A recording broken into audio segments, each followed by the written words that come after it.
Good morning class. हम BSc third year का physical chemistry का यूनिट फर्स्ट पढ़ रहे थे, क्वांटम मैकेनिक्स। क्वांटम मैकेनिक्स क्या होती है,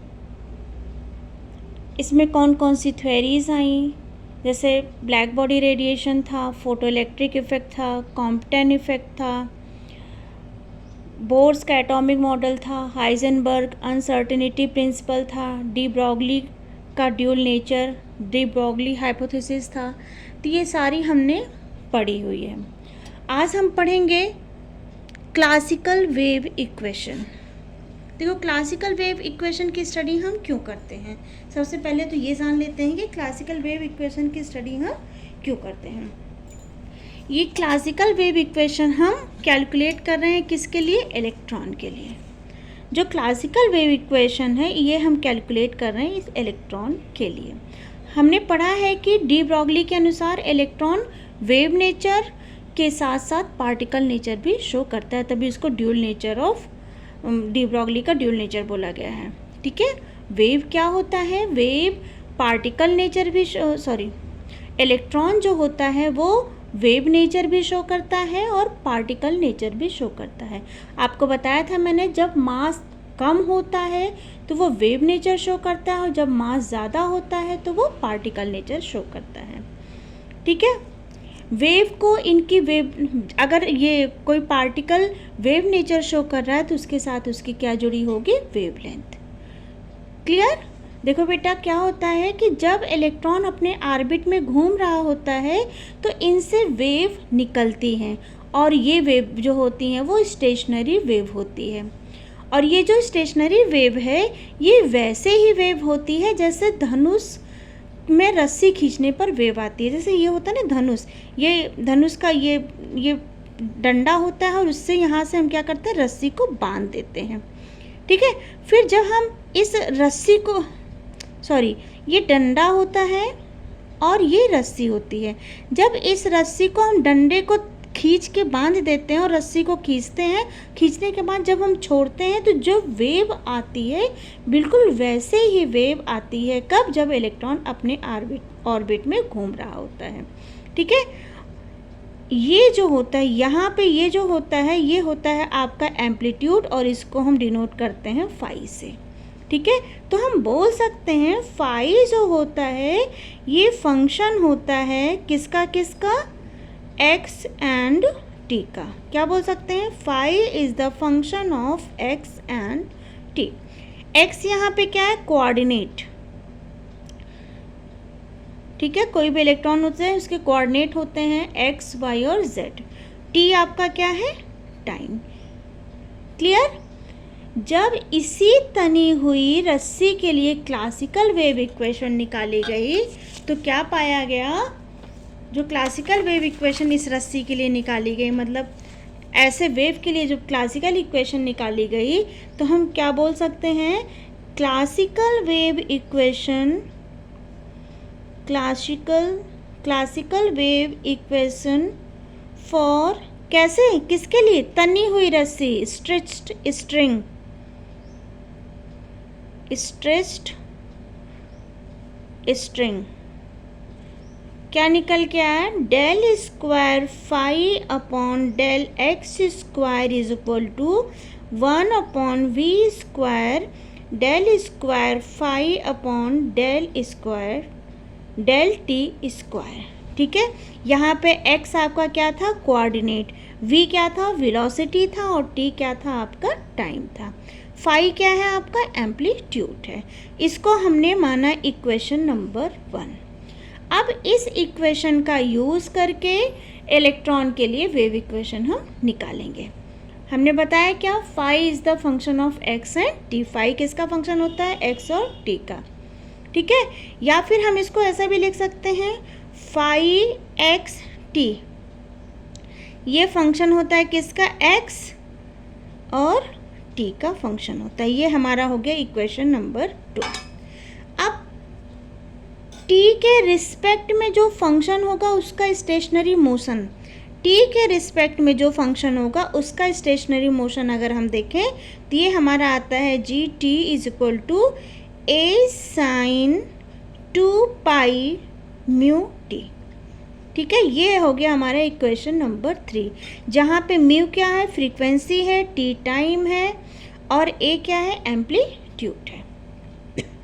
अब ये जो जी टी की वैल्यू है, इस जी टी की वैल्यू को हम किस में पुट कर दें, इक्वेशन नंबर 2 में। तो हम क्या लिख सकते हैं, put the value of G T into equation number 2।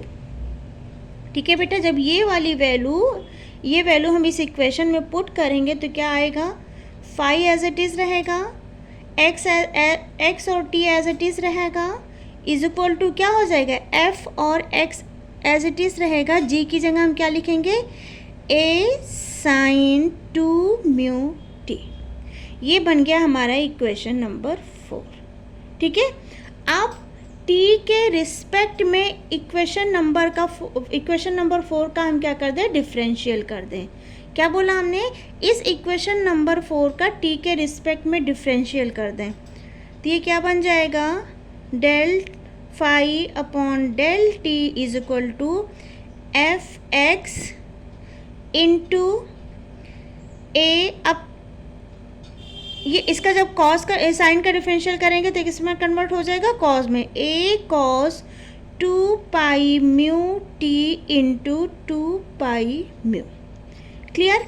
अब इस पूरे को हम क्या कर दें, रीअरेंज कर दें।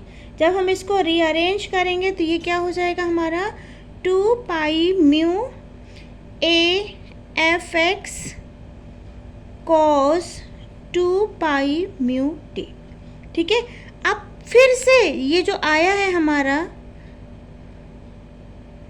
इक्वेशन नंबर, ये जो आया है हमारा, इसको हम फिर से डिफरेंशियल कर दें, किसके, टी के रिस्पेक्ट में हम फिर से इसका क्या कर दें, डिफरेंशियल कर दें।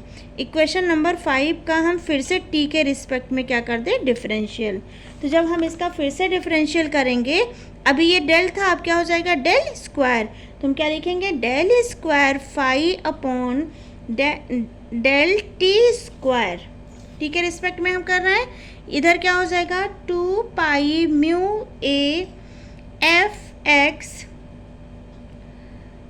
ठीक है, और यहाँ पे क्या हो जाएगा हमारा, minus sine 2 pi mu t into 2 pi mu. Clear. इसको सॉल्व करेंगे, या देखो बेटा यहाँ भी 2 है, ठीक है, और यहाँ भी 2 है और यहाँ भी 2 है। जब हम इसको सॉल्व करेंगे तो ये क्या बन जाएगा, 4 pi square mu square a. ठीक, f x sine 2 pi mu t, ये किसके इक्वल है, del square phi upon del t square. ठीक है, अब ये जो a है इसको हम इधर लिए जाएं। जब हम इसको इधर लेके जाएंगे तो ये क्या बन जाएगा, और यहाँ का जो साइन है, यहाँ पे साइन था, ठीक है, इस साइन को हम इधर ले आए हैं, यहाँ पे ले आए थे, ये साइन हम इधर ले आए हैं। ठीक है, जब हम इसको a को इधर ले जाएंगे तो ये क्या बन जाएगा हमारा, -4 pi square mu square f x. अब देखो ये जो साइन ए 2 पाई म्यू टी, ये किसके इक्वल था हमारा, ये जी टी के इक्वल था। तो यहाँ हम क्या लिख सकते हैं, G T.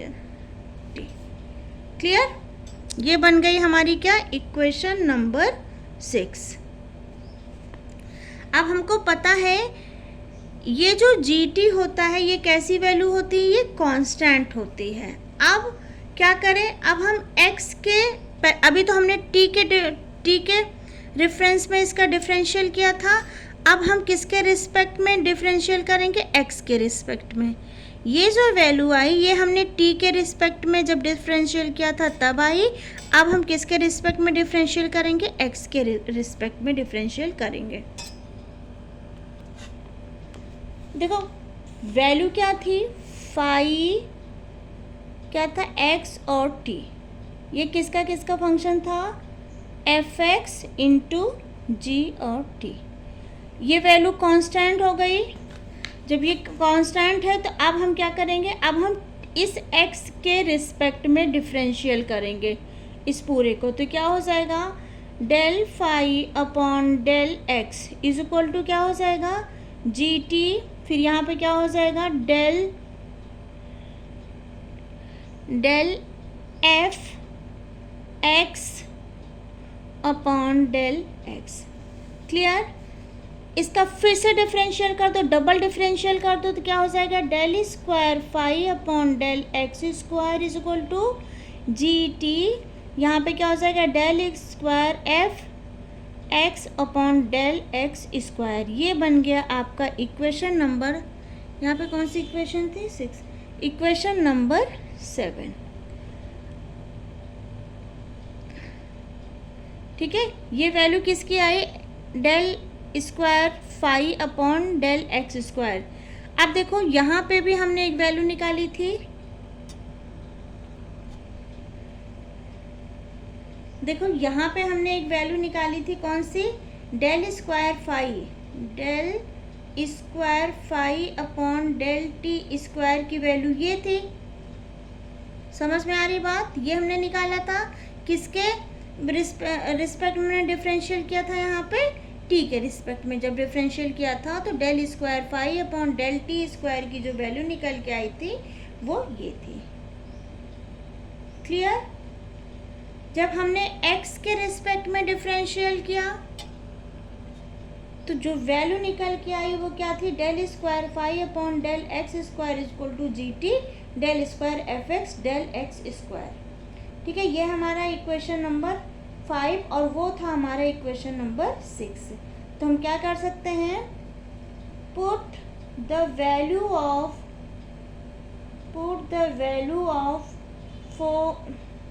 6 and 7 into equation number 1। ठीक है, देखो समझने के लिए मैं 6 का जो इक्वेशन नंबर 6 को यहाँ लिख लेती हूँ। यहाँ पे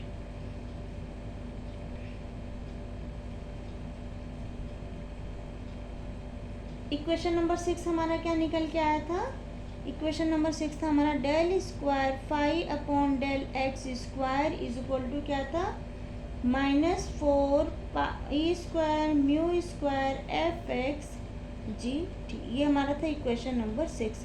इसे 6 और 7 को हमें किस में रखना है, इक्वेशन नंबर 1 में। ठीक है, अब इक्वेशन नंबर 1 क्या है,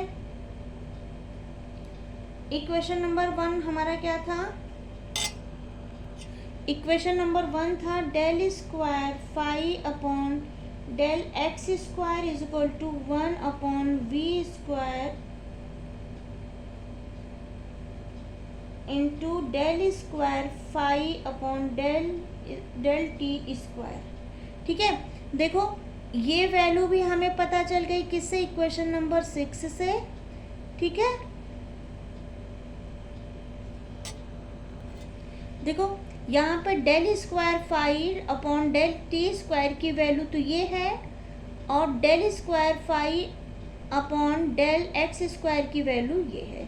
तो इक्वेशन नंबर 7 और इक्वेशन नंबर 6 की वैल्यू को जब हम इक्वेशन नंबर 1 में पुट करेंगे, ठीक है, हमने क्या लिखा, put the value of equation number 6 and equation number 7 into equation number 1। तो ये जो आपका है एक्स स्क्वायर, ये किसकी वैल्यू है 7 की, ये क्या आ रहा है जी टी, फिर क्या हो जाएगा del square f x upon del x square. ठीक है बेटा, इज इक्वल टू क्या हो जाएगा 1 अपॉन वी स्क्वायर। इसकी जो वैल्यू है वो क्या है, इसकी वैल्यू ये है, ये क्या हो जाएगा -4 pi square mu square f x g T. ठीक है, इस जी टी से ये जी टी क्या हो जाएगा, कैंसिल आउट हो जाएगा। तो क्या बनेगा हमारा del square f x upon del x square is equal to 1 upon v square -4 pi square mu square f x. यहाँ तक किसी को कोई डाउट? अब क्या करें, अब देखो बेटा इसको हम कैसे लिख सकते हैं, इसको थोड़ा सा और सॉल्व करें।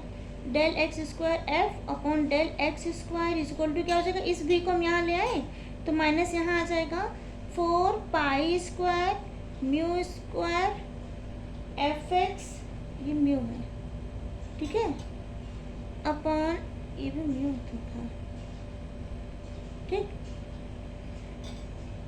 ये क्या हो जाएगा स्क्वायर एफ एक्स। देखो इससे ये क्या हो जाएगा, इन दोनों की वैल्यू से ये क्या निकल के आएगा,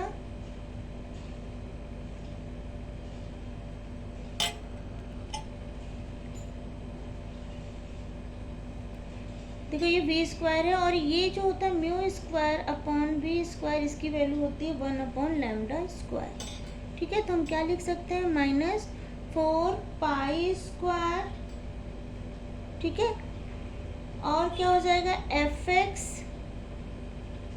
अपॉन, इसकी जगह हम क्या लिख सकते हैं, लैम्डा स्क्वायर, क्लियर। और अगर इस वैल्यू को भी हम इधर ले आए तो ये माइनस से प्लस में हो जाएगा, तो यहाँ से क्या निकल के आएगा, del square f x upon del x square plus 4 pi square upon lambda square into f x is equal to क्या हो जाएगा 0। क्लियर बेटा। तो ये इक्वेशन जो निकल के आई, ये पूरी इक्वेशन ये किसके डायरेक्शन में है, ये एक्स डायरेक्शन को लेकर हुई है। लेकिन जो इलेक्ट्रॉन होता है वो स्पेस में अगर मूव कर रहा है तो उसके 3 कोऑर्डिनेट बनते हैं, एक एक्स वाई और जेड। ये मैंने किसके रिस्पेक्ट में निकाला है, एक्स कोऑर्डिनेट के रिस्पेक्ट में निकाला है। अगर इसके 3 कोऑर्डिनेट बन रहे हैं, कौन कौन से, एक्स वाई और जेड, तो ये जो फंक्शन है कौन सा एफ एक्स, उसको मैंने किससे डिनोट कर दिया, साई से डिनोट कर दिया। और जब साई से डिनोट करेंगे एफ को तो ये क्या हो जाएगा, साई एक्स, साई वाई और साई जेड। या फिर हम इसको ऐसे भी लिख सकते हैं, साई को कॉमन ले लो तो ये क्या हो जाएगा, एक्स वाई एंड जेड, ठीक है। ये जो आया है इस इक्वेशन को मैं कैसे, देखो मैंने जो अभी इक्वेशन लास्ट वाली निकाली थी वो क्या था, del square f x upon del x square plus 4 pi square lambda square f x is equal to 0, ठीक है। अब इसको मैं, ये जो है इसको मैं अगर इस फॉर्म में लिखूं तो ये कैसे हो जाएगा, देखो ये हो जाएगा डेल स्क्वायर एफ एक्स की जगह हम क्या लिख दें, साई, अपॉन क्या हो जाएगा, डेल एक्स स्क्वायर प्लस,